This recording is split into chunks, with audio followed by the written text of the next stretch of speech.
Hi, Grandma here reading Call of the Wild by Jack London, and we're going to be beginning chapter 7, the sounding of the call. and in this book, I'm going to be beginning on the bottom of 163. And again, I'm not going to be reading till the very end because this is just a very long chapter. Now, in the chapter or in the part of the chapter earlier, we have John Thornton and his crew, his team, going out back in the wilderness and exploring an area where people haven't gone very often, and certainly none of the miners have gone. They are looking for a lost valley which has great riches. They don't find it, but they found another area where the gold is just very thick. That every pan that they put in the water comes up with gold in it. So they are storing it in moose bags, and they're taking in thousands of dollars a day out of the water there. But Buck, while the men are busy looking for gold, Buck is feeling urges and the need to run wild. And he goes from time to time out into the forest, running along a path that he's not sure where it goes, and he's not sure what he's looking for, but he just feels like he has to do it. He does meet up with a wolf, and he and the wolf become friends. But the love for John Thornton brings him back to the camp.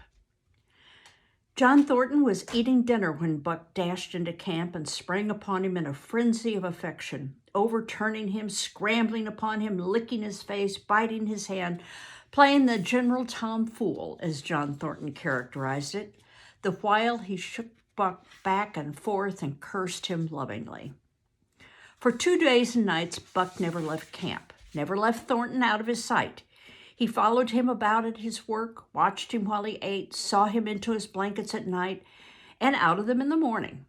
But after 2 days, the call in the forest began to sound more imperiously than ever.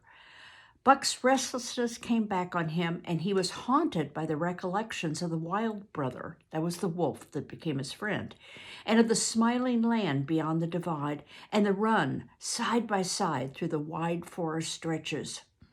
Once again he took to wandering in the woods. But the wild brother came no more, and though he listened through long vigils, that mournful howl was never raised. He began to sleep out at night, staying away from camp for days at a time, and once he crossed the divide at the head of the creek and went down into the land of timber and streams. There he wandered for a week, seeking vainly for fresh signs of the wild brother, killing his meat as he traveled, traveling with a long, easy lope that seemed never to tire. He fished for salmon in a broad stream that emptied somewhere into the sea, and by the stream he killed a large black bear, blinded by the mosquitoes while likewise fishing, and raging through the forest helpless and terrible. Even so, it was a hard fight, and it aroused the last latent remnants of Buck's ferocity. And 2 days later, when he returned to his kill and found a dozen wolverines quarreling over the spoil, he scattered them like chaff, and those that fled left 2 behind who would quarrel no more. In other words, he killed 2 of them behind that were left behind. The blood longing became stronger than ever before. He was a killer, a thing that preyed, living on the things that lived, unaided, alone, by virtue of his own strength and prowess, surviving triumphantly in a hostile environment when only the strong survived. Because of all this, he became possessed of a great pride in himself, which communicated itself like a contagion to his physical being. It advertised itself in all his movements, was apparent in the play of every muscle, spoke plainly as speech in the way he carried himself, and made his glorious furry coat, if anything, more glorious.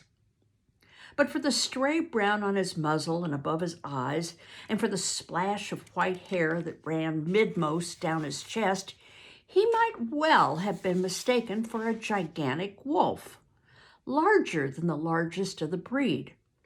From his St. Bernard father, he had inherited size and weight, but it was his shepherd mother who had given shape to the size and weight. His muzzle was a long wolf muzzle, save that it was larger than the muzzle of any wolf, and his head, somewhat broader, was the wolf head on a massive scale. His cunning was wolf cunning and wild cunning. His intelligence, shepherd intelligence, and St. Bernard intelligence, and all this plus an experience gained in the fiercest of schools, made him as formidable a creature as any that roamed the wild.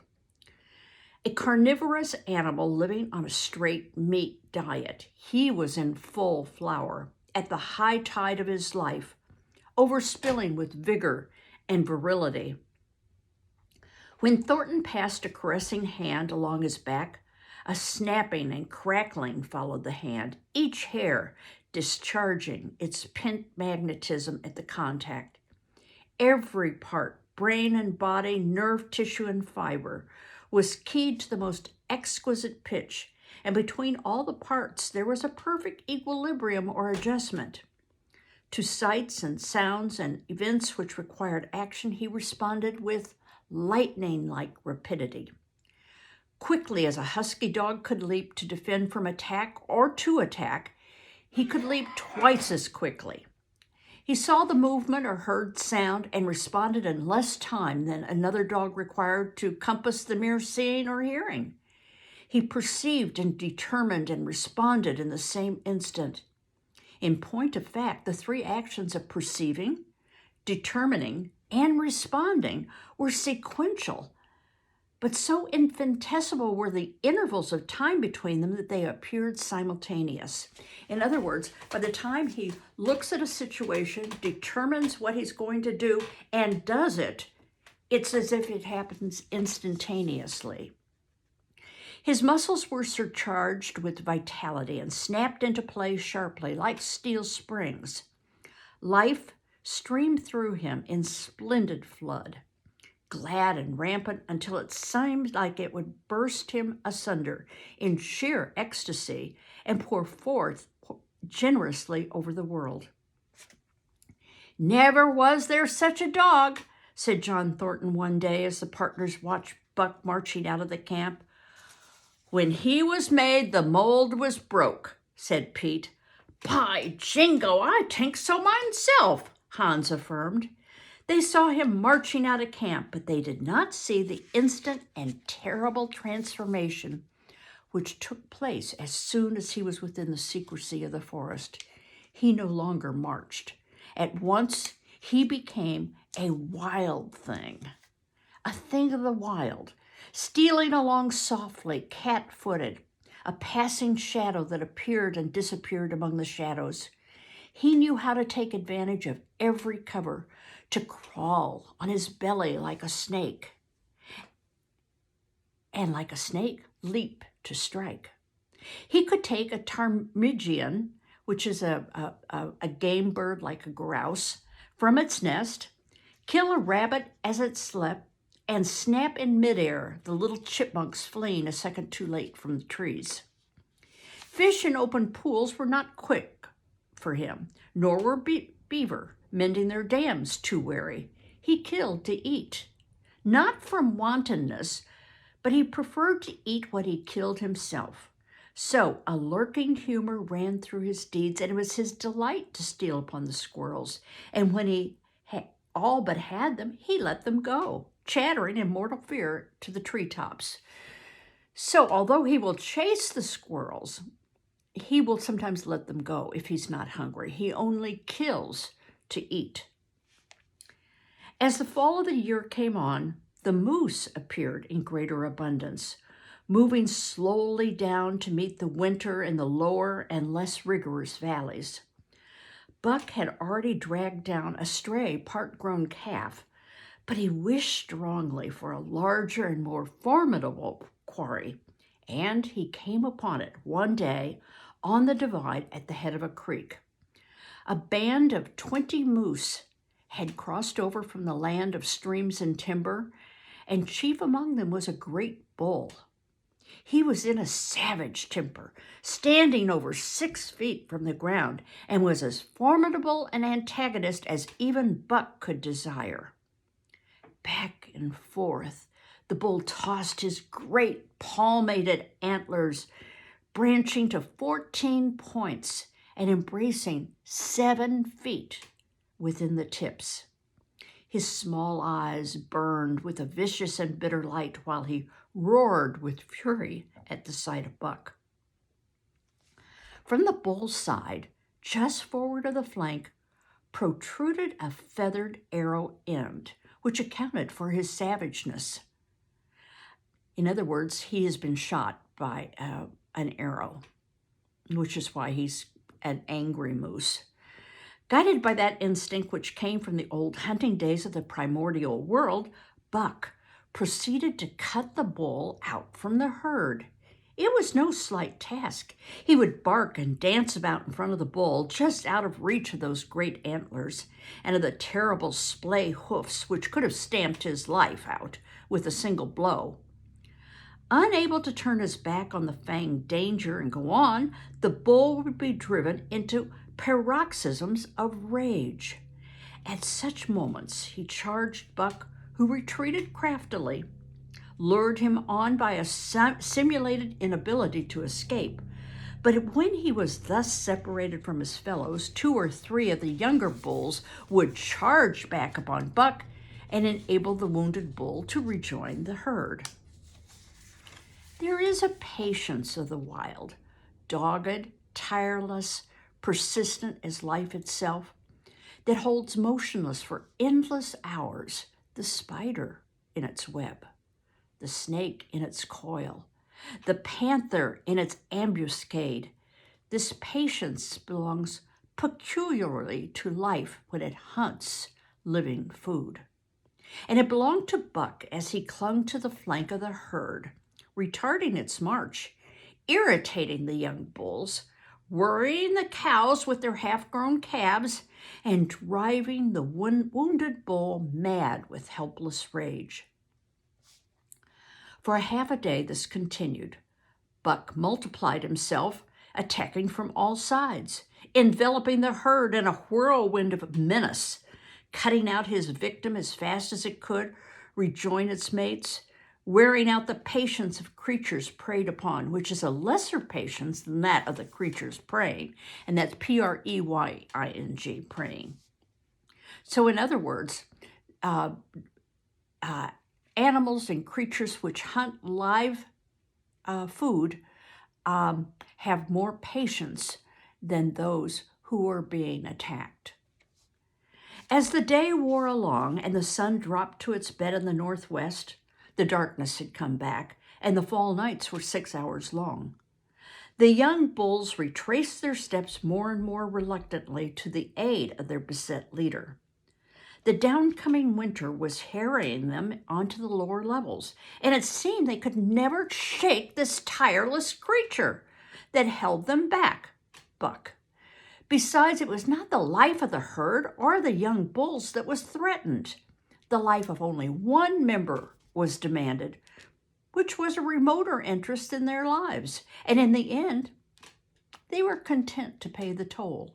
In other words, they've decided it's more important for them to get someplace safe for the winter than it is to be constantly protecting the bull. As twilight fell, the old bull stood with lowered head, watching his mates, the cows he had known, the calves he had fathered, the bulls he had mastered, as they shambled on at a rapid pace through the fading light. He could not follow, for before his nose leaped the merciless, fanged terror that would not let him go. 300 weight, more than half a ton he weighed. He'd lived a long, strong life, full of fight and struggle, and at the end he faced death at the teeth of a creature whose head did not reach beyond his knuckled knees. From then on, night and day, Buck And I do have a picture here that shows a picture of the moose and Buck annoying the moose, waiting patiently.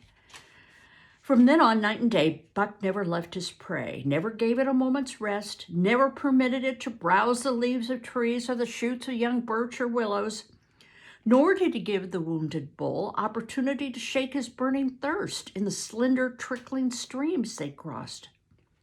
Often in desperation, he burst into long stretches of flight.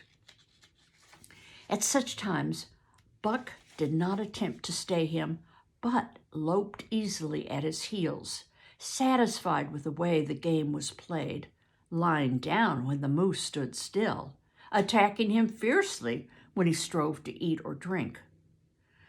The great head drooped more and more under its tree of horns, and the shambling trot grew weak and weaker. He took to standing for long periods, with nose to the ground and dejected ears dropped limply. And Buck found more time in which to get water for himself and in which to rest. At such moments, panting with red, lolling tongue and with eyes fixed upon the big bull, it appeared to Buck that a change was coming over the face of things. He could feel a new stir in the land. As the moose were coming into the land, other kinds of life were coming in. Forest and stream and air seemed palpitant with their presence. The news of it was borne in upon him, not by sight or sound or smell, but by some other subtler sense. He heard nothing, saw nothing, that through it strange things were afoot and ranging, and he resolved to investigate after he finished the business in hand, which is taking down the moose. But he knows there's something in the air. At last, at the end of the 4th day, that's patience, he pulled the great moose down. For a day and a night he remained by the kill, eating and sleeping, turning and turnabout. Then rested, refreshed and strong, he turned his face toward camp and John Thornton. He broke into the long, easy lope and went on hour after hour, never at a loss for the tangled way, heading straight home through strange country with a certitude of direction that put man and his magnetic needle to shame. In other words, even though he has wandered away pretty far, he knows exactly where he's going, where he needs to go to head home, better than any compass that a man might have. Well, he's headed back to John Thornton, and we only have one more section of the book to read. But one thing that we have discovered in this particular section is that he is perfectly capable of taking care of himself without any human intervention. He has successfully become a wild creature. He does, when he goes back to camp, he puts on the cloak of civility and pretends to be domesticated. But as soon as he reaches the forest, he is wild. He can provide himself with food and can take care of himself. So that is the direction that he's leaning in. But that love of John Thornton keeps bringing him back. Okay, that's all for today, and we'll finish this up the next time. Bye-bye.